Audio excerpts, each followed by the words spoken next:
We are back. You are chatting with John P. Today we are going to be talking about 5 great but often overlooked vintage watches. In other words, vintage watches that I think are all great picks to add to your collection or your budding vintage collection, but maybe you haven't looked at for a few reasons that I'm going to mention that are unfortunately common reasons they are overlooked. But first, I'd like to thank you for coming back for another episode. I really do appreciate it. Do not forget to thumbs up, like, and subscribe. It helps me to keep making videos for you, and leave in the comments below things you'd like to see in future episodes. I really do go through it, and it is a lot of fun talking with a lot of you watch collectors, and because honestly I'm still a collector myself, so it really is fun. And at delraywatch.com, we just keep getting watches in. In the back of my mind, I'm thinking every day, like, when is the flow of cool new watches going to stop? And I don't know. I was just having a conversation with Fed this morning. We're really starting to get a lot of cool watches that, we have trouble not buying for ourselves. Like, a lot of these watches we're getting in is our dream watches we've always wanted to put in our collection, and now we have them in our vault. So it's very cool, and we really do put in a lot of work and effort to find cool things that we think that you'd enjoy. Disclosure, we don't have any of these watches on the list in stock, so sorry guys, but they are out there. On my wrist, 145.022, same as the last video, vintage speedy. I love this thing, and it's a vintage video. Let's jump right into it. And by right into it, I mean after the 2-minute intro. The first watch that I think is great, but it really is overlooked a lot of the time, is the Tudor Advisor. Now, the Tudor Advisor is an alarm watch. Tudor produced this watch in the earlier days of the brand, much before, the whole current Tudor product lineup, like the Tudor Black Bay and countless others that exist out there. The Tudor Advisor was an alarm watch. It was still a very sporty watch, as an alarm watch would be, though the interesting thing is it's really the only alarm watch that Rolex ever produced. This was from a time in history when Tudor and Rolex were a lot more connected at the hip than they are today. There's a big distancing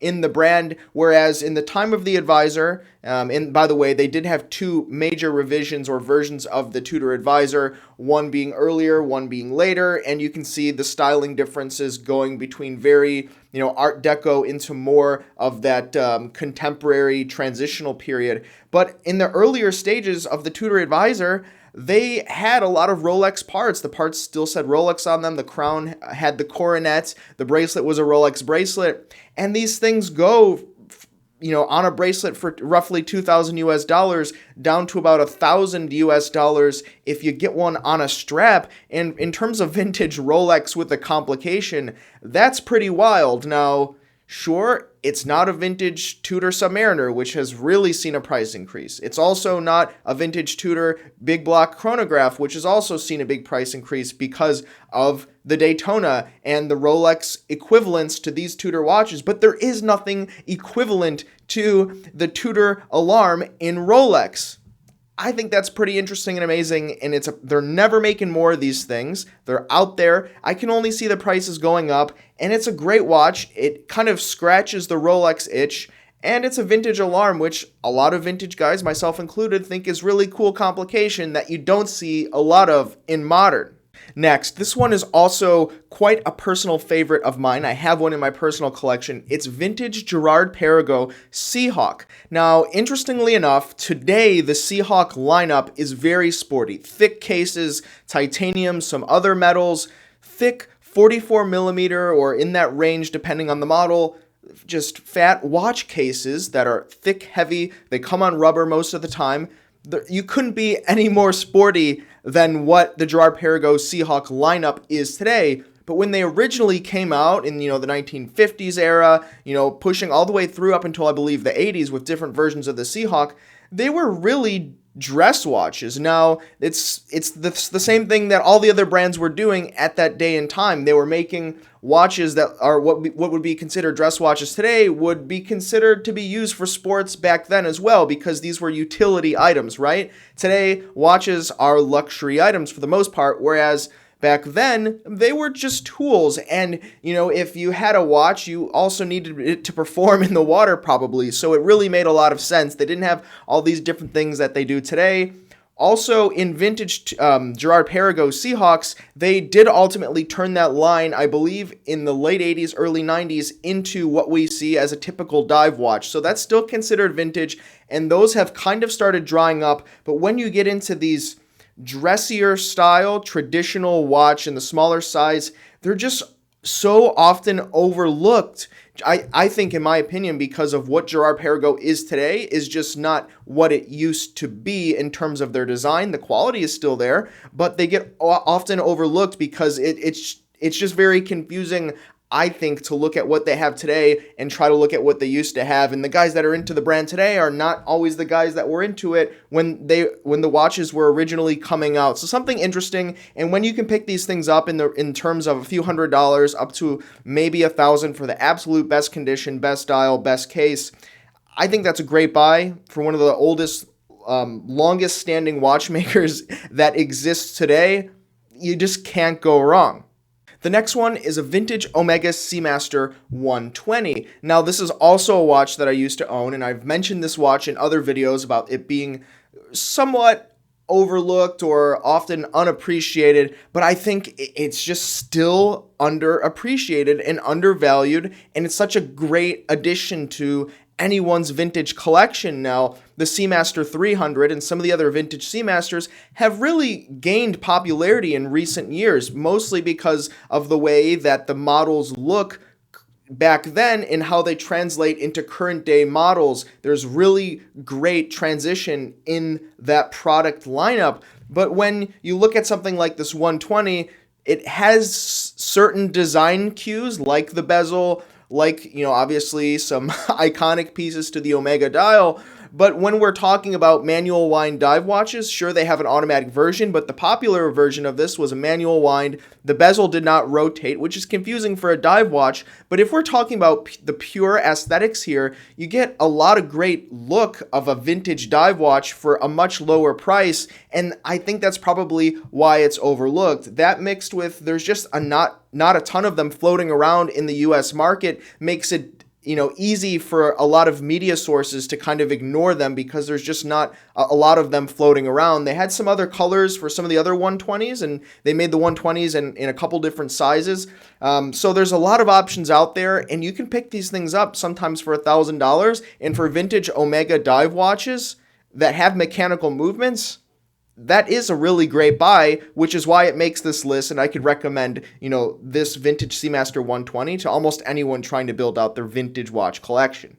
Now, for this next one, I'm going to talk about a brand, and the brand is Croton. Now, specifically, I'll mention that Croton was making watches in the vintage times, vintage era, I believe through the 70s up until probably even the early 80s, where the watches they were producing were on par with any of the other Swiss manufacturers of the time. In current times, Croton, they make watches that are produced not in Switzerland, not in countries that are known for their high-end watchmaking, and of course they're using quartz movements and things like that, and the price points are very, very low. They're not really in the luxury segment. But when we talk about some of the watches that Croton was producing, like we'll see something like a Valjoux 72 here, they were producing watches that had the same movements as vintage Rolex chronographs, Daytonas. They were producing watches that had the same movements as a lot of the other brands. And in my opinion, I think it's a little bit unfair that these vintage watches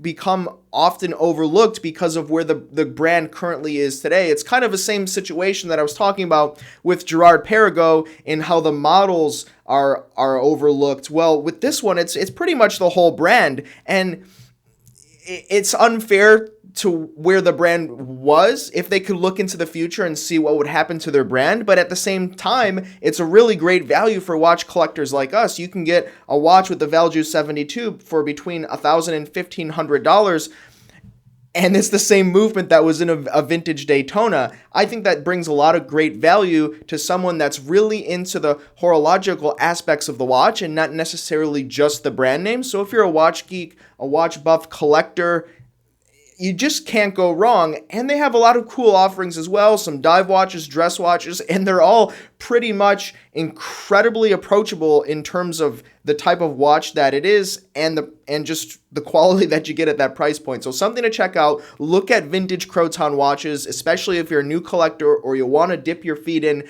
just a little bit before diving in headfirst into the Rolex segment, which is just skyrocketed and blown up the last few years. So vintage Croton, very cool. Check that out. And lastly, I'll mention this is really another brand, but we'll show some examples here for you as well. It's vintage Movado. Now, Movado makes Swiss watches, right? They used to be mostly quartz from a period up into the 90s, up until the 2000s. Now they have some mechanical watches. They're trying to move a little bit more up market where they used to be originally.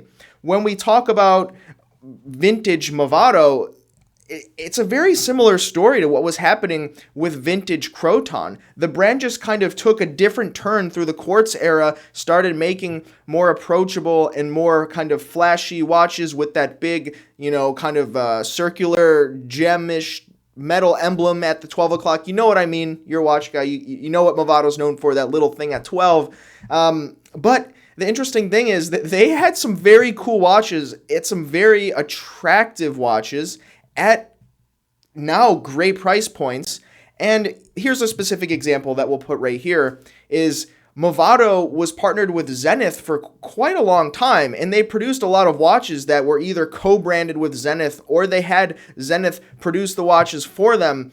And these watches, if they just said Zenith on them, would be worth a few times more than the Movado equivalents. They have some Movado chronographs that are basically the same exact thing as the Zenith watch with the El Primero movement, but you're going to pay much more. So if you can look past that name once again, you're getting basically the same watch, and it's much more unique, and it tells an interesting story, right? If you're sitting around with fellow watch collectors and, people are talking about their vintage watches and things, if they're not familiar with the vintage Movado watches and you start having an interesting conversation about, this has an El Primero movement and this is this type of, this is this model in Movado, but they called it this over in Zenith, and you show them some of the other watches that they have with the triple calendars and, some of them with the brigade numerals. They have some just great watches that are great conversation starters when we're talking about in terms of vintage at, once again, very, very attractive price points comparatively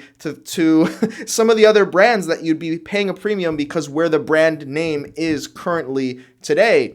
And if you think about this, if Movado is able to somehow get their brand to come back up market and start producing some higher end watches in the future, well, now you have yourself a watch that probably is going to realize some gains in terms of value, which, in terms of expensive items, how can that be a bad thing?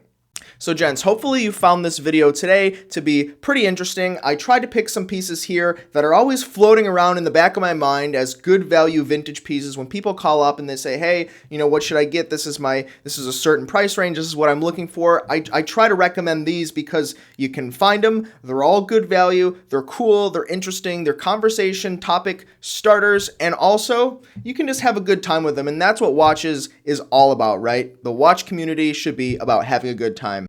Guys, do not forget to like and subscribe. It really does help me. I can't thank you enough for being here for another episode. Leave in the comments below things you'd like to see in the future. DelRayWatch.com, Instagram, The Real John P. I try my best to respond to questions and comments there very frequently. Thanks, guys. You have been chatting with John P.